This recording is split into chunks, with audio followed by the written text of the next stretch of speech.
Okay, hi. So we have a decision to make. Either I can load where we left off, and I have to do a boring part of going through the Lost Woods again, literally again, as a human, to get to the dungeon, or I can just skip right to the dungeon. Skip? Skip. Hey, guess what? Guess what?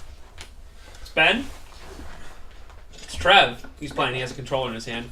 Wii U Pro controller, by the way. So I'll just show you this real quick. Nintendo branded. And it's no one else. No Parker. No Ian. No Brandon. Now there's no to Brandon. Just done. So, Brandon! Yow! The way that you get to this dungeon is that you have to come back here and go through the Lost Woods again and battle that little skull kid guy. And then you go over and you put your Master Sword back in the pedestal again. And for some reason, there's this, statue blocking this. And then this, door is like a portal to the past for some reason. Wow, I mean, that's pretty cool looking. Do you have a sword? I have a sword, yeah. You just put it back on the pedestal and then take it out. Oh, then you take it out. Really I thought it was weird. something. I thought it was something cool where you have to do a bunch without a sword or whatever. That'd actually be super cool. Didn't I wish you would do that more often. Didn't Wind Waker also do something where you go into the past? Yeah. So here's another time where you have to put your sword back in the pedestal. It's symbolic. Ben, stop catching Pokemon on Pokemon Registered Go registered. Trademark. There's a squirrel nearby. I'm sorry, I have to leave for the next 15 or so minutes. I thought getting all the 3 stars was a thing that was necessary to begin the game. Or Yeah, just you only get star? one. I have Charmander. Have you seen any legendaries yet? Oh no, are there only the 150 or are there all the Pokemon? I think it's only 150. Oh. Yeah, there was a Tauros near me, and I didn't. Well, I saw these, but I didn't actually pursue them because I didn't want to get up. So this dungeon is honestly kind of cool. I like it. How many more dungeons do you got? It's this one and one other. Uno more. Uno más. But to get to the last dungeon, we have to do a lot of stuff. Heck yeah. I'm in. Let's do this. Hey, LP Land, how you doing today? Tell us below. Say, I'm doing fine. Or, I'm doing good. Let's have a question of the You're part. really gonna make me do this. Let's have a question of the part. What's the question of the part, Ben?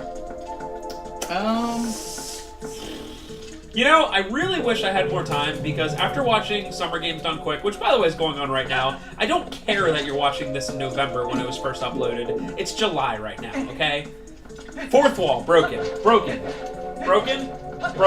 Still up for me. But after watching bits and pieces of Summer Games Done Quick, because of my work and stuff like that, I wish I was had more time to speed run because it would just be so fun. It would just be kind of a dream to be doing that, even if it was a game everyone hated, and have Trev, Ben, Parker on the couch being Trev be oh yeah, by the way, this is one, whatever. Because a lot of the people are just they're so good at their game, but they're just so uninteresting when talking about it that you're I'm not into this. Well, one of the good ones that I saw the other day, it just so happened to be when Trevor, Parker, and I were doing price drops, is when they did all the Elder Scrolls games. And the guy who did, I know he did Morrowind, and he might have also did Daggerfall in the first one, was very interesting. He was explaining everything. Yeah. And then the guy who did Skyrim, I think it was a different guy, was unresponsive the entire time, and the other guy was talking about it, Well, I mean, sometimes that's just you have to focus. Part of having a good run at SGDQ is having a good couch, because you need, Absolutely. You just need to focus on your run, because if you know that your skill set doesn't include talking while you're doing this run, if you're the kind of person who's oh, I need serious time, but that's how you feel during the entire run. I think all you need to do is just have a good couch. I think having a good couch on that is more important than yourself, because when you start up you can be hey guys, how's it going, whatever, and introduce yourself in the game and whatever, but for the most part, unless it's a very, I guess, easy or rather boring game, you'll probably be like focusing, you know? But if it's like a really bad game, that helps too, because then nobody cares if you do poorly on it. Yeah, that's true. I feel like the people who like clearly their couch is like just from like, do they ever like people who just show up by themselves? That like their couch is just like people who also know the game there, and they're like, who knows Skyrim inside and out? Oh, cool, come and join me. No, it's usually within their own community. Okay. Like so they usually know each other. But I feel like it's best when you have like people who are like, they don't have to be like friends who hang out all the time, but like friendly and are like, hey, I know this dude. Yeah, you know? that's like the best. Like when you can tell like a runner has chemistry with the couch. That helps like a ton. But I think that would be fun if me or Trevor. As long as it's not like bad. How should I say this? People with no humor chemistry, where everyone's like just like a humongous nerd, and they're just like, heh, my inside jokes, heh, and then it's like worse than them not talking. Oh, that happens a lot. Yeah, that is true. I feel like if Trevor or I did a run, that like Parker, Ben, and whichever one of us isn't playing would be a very good couch. Because we would be able to explain it, but not like some people explain it and you're like, that's very interesting, but they're so like dry about it that it's an interesting fact, but it's like, okay, you know. Look, Brandon's nightmare. And some people have trouble like realizing that people watching it don't know the ins and outs. Like the guy who did Oblivion, I think was different from the Morrowind guy, and like explained nothing. And Oblivion you can beat in like 7 minutes, and I realize that's not a lot of time to do stuff, but like maybe while it's loading up, be like, the first couple things we're going to be doing are this, you know? And you just all of a sudden see him, and he's like outside of a room. Yeah, I remember that. He was doing stuff, but it wasn't like Stop doing that animation. Like his particular You mean the one who puts it away? I'm not trying to do it. His particular focus with the commentary was more like highlighting the absurdity of what he was doing and not necessarily like why the game was acting that way. Our least favorite one when Parker and I were watching it, I think Trevor left by the time Skyrim was going on, was every time anything happened they said, because Skyrim. They're like, yeah, you can glitch through this and your horse flies in the air because Skyrim. And it's like, we get it! The Elder Scrolls series is like poorly made. We get it! I wouldn't say it's like necessarily like poorly made. Poorly but made! It's like too big for its britches. Bethesda sure likes using Poorly weird made! It's fine. They're fun series, they're fun games, but they're poorly made. They're glitch. They're like infamous for being glitchy and crap. It's like every game is like Gen 1 Pokemon. It's just like it's too big, it's bursting at the seams. Like, That is true. It's like they try to do a little too much, but like it would be fun if like Trevor was doing a game and he kept like doing that victory pose. Me or Parker would be like, "Ah, you're doing the victory pose technique." Everyone would be like, "Wait, what?"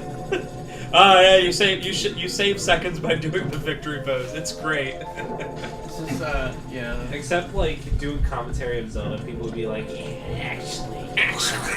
Yeah. I wonder if we could be kicked out by being like too like making jokes on the couch, because GDQ seems much more like very more what's the word I'm looking for?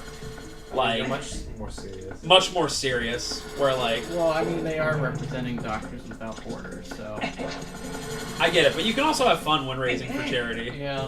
I mean, especially when Well, I think it's when you're raising money for Doctors Without Borders, which is a great thing, but it's also video games, Well, I which mean, in there's general this so is super much- crazy, and like I can't believe They're that. so much bigger and much more exposed than they were in the past. It is so- true. I'm not saying they can ever. It's like CIB can't ever go back to the first year where like we would be able to play the Castlevania the whole way through without a single customer coming in. I get that, but like Oh yeah. they would be able to like I don't know, like just like joke around a little more or whatever. Well, I don't know. I'm pretty content with like the way things are. Like I don't know. Like I don't feel like it's become too serious, and I don't know if it ever will become too serious. I like the point it's at now, just because like it does like toe a fine line where it's like, you know, this is you know, this is for charity, and we're representing Doctors Without Borders. But why can't we're you, also like- here to have fun? Yeah, why can't you have like jokes and fun stuff? Like I Well, they obviously do. I obviously haven't watched the whole thing, but I haven't seen a single runner who is like significantly funny or like whatever. Like there's some people where you're like check out the Jack and Daxter. Jack and Daxter. Jack and Daxter. It was on at like 2 a.m. It's 2 hours long, 100%. And Bonesaw, I believe, is running it, and he's like deliriously tired the entire time, and his like commentary is just like complete crap as far as like explaining stuff, but like it's humorous. If you're not and his couch is good. if you're not super good at explaining it, like the technical aspects, you at least have to be like super enjoyable to like, you know. Like if you are playing a game and you're just not like doing it well, you just at least make it interesting, you know? I'll accept someone playing FF6 who like just explains every little thing. That's fine. Yeah. That one guy who did Four Swords was like the worst that I've seen. Not at the game, he was good at that, but like that game, never having played it before, that game was so overtly complicated to watch, and I was like, what is going on? What is happening? Oh yeah, we do this glitch where we go into the Game Boy Advance mode. What?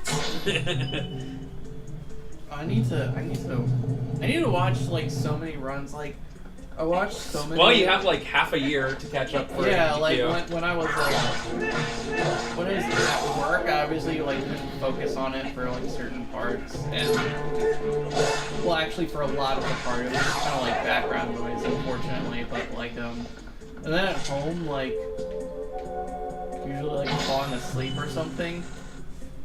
But and like if I wasn't, then like my sister's kids were here and they were using the internet to play like Minecraft or whatever. Hey, and that's terrible. Maybe by the time that you're all done watching SGDQ, Dr. Sparkle will have another Kron something up. Oh yeah, like I mean, by the he's way, due. We are talking about an event happening in July, so enjoy our commentary on this July event in November. It's fine. It'll still be a thing, and if anything, Any videos public? I didn't even see. I did not, but I can do that then.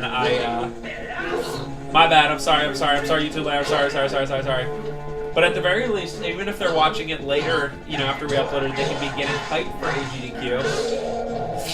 Okay, They probably broke 1 million by now, actually. that's cool. It's the last day, right? Yeah. What's the very last game? I saw that they were doing FF3 when I left work. FF6 FF3. it This is is listed- America. We it's play listed as football. 6 It's on not the schedule. hand-egg. What's that? It's listed as 6 on the schedule. Yeah, well, I'm not I Japanese. think Super Metroid was after that. Super Metroid. Oh yeah, they did the race. Okay. I saw earlier in the day, I couldn't watch it much because we were busy, they had like 4 or maybe more people playing Pokemon Red or Blue. That's pretty fun. Yeah, that was a pretty fun one. I'll accept, dude, I think they should do it more often. It's just, like, and it gets more people, like, exposure. Just do, like, a bunch of, like, Yeah, and that races. Pokemon Blue, or sorry, it was Pokemon Red. I think they ran. It was It wasn't any percent. It was like, you know, story mode glitchless. So basically, you know, running through the game normally, but like it was like 2 hours or something, and that's amazing. they had shenanigans running it. Who did like the blue run? It was catch 'em all like glitched last year, which was amazing. And that guy is excellent at commentary. I gotta say. If only that they had a certain Australian Pokemon guy. He never goes to SUGQ anyway, but yeah, he definitely got banned from making UGQ. Wait, would he not be banned from Summer Games done quick? He probably is banned from both. I would probably say. I mean, it's the same, like, Oh, cool. technical company. Wait, why is he banned? I don't know. He like stole, or he didn't really steal them, but like he took like a whole bunch of hotel keys, like the key cards, Why? for no reason other than he can. It's so stupid. Well, okay. Like, not even using it to, like, I'm just a bad guy and I stole stuff. It's like, or, like, stole things from rooms. It's like, no, I just took the cards. Because I troll you. That's wonderful. I was, once in a while at the store... I mean, he did express his dislike of ADDQ, like the modern ADDQ, so he probably wanted to get banned anyway. So I don't know if he would have went, like... I mean, he probably would have went to see, like, his friends or whatever, but, like, he said he didn't like the marathon that much anymore. It just goes to show you how much it changed. Sometimes, like, I'll just put on random videos at the store